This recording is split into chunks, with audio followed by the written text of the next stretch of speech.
रोखठोक वार्तांकन, रोखठोक बातमी। कल्याणमध्ये अल्पवयीन मुलीवर अत्याचार करणाऱ्या विशाल गवळीची तळोजा कारागृहात गळफास घेत आत्महत्या। कल्याणमध्ये अवघ्या 13 वर्षाच्या मुलीवर लैंगिक अत्याचार करून तिची निर्घृणपणे हत्या करणारा नराधम आरोपी विशाल गवळी यानं नवी मुंबईच्या तळोजा मध्यवर्ती कारागृहात गळफास घेत आत्महत्या केल्याची धक्कादायक माहिती समोर आली आहे।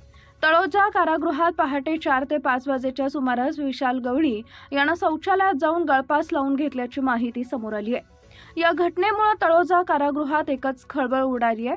विशाल गवळी याच्या आत्महत्येनंतर प्रशासन खडबडून जागे झालंय। निवृत्त न्यायाधीशांकडून या प्रकरणाची चौकशी सुरू असल्याचं समजतंय। विशाल गवळी यानं गेल्या वर्षी डिसेंबर महिन्यात कल्याणच्या कोळसेवाडी परिसरातील अल्पवयीन मुलीला फूस लावून स्वतःच्या घरी आणलं होतं। घरात त्यानं मुलीवर लैंगिक अत्याचार केले। हा प्रकार कोणाला कळू नये म्हणून विशालनं घरातच या मुलीची हत्या केली होती। त्यानंतर विशाल गवळीनं या मुलीचा मृतदेह बापगाव परिसरात फेकून दिला होता। त्यानंतर विशाल गवळी हा शेगावला पळून गेला होता। शेगाव पोलिसांनी सापळा रचत शिवाजी चौकातील एका सलोनमधून त्याला ताब्यात घेतलं होतं। या घटनेनंतर कल्याण परिसरात याचे संतप्त पडसाद उमटले होते। विशाल गवळी हा कल्याणमधील सराईत गुंड होता। त्याच्यावर बलात्कार करणे, बलात्काराचा प्रयत्न करणे, छेडछाड करणे, लहान मुलांचं लैंगिक शोषण करणे अशा वेगवेगळ्या गुन्ह्यांची नोंद होती।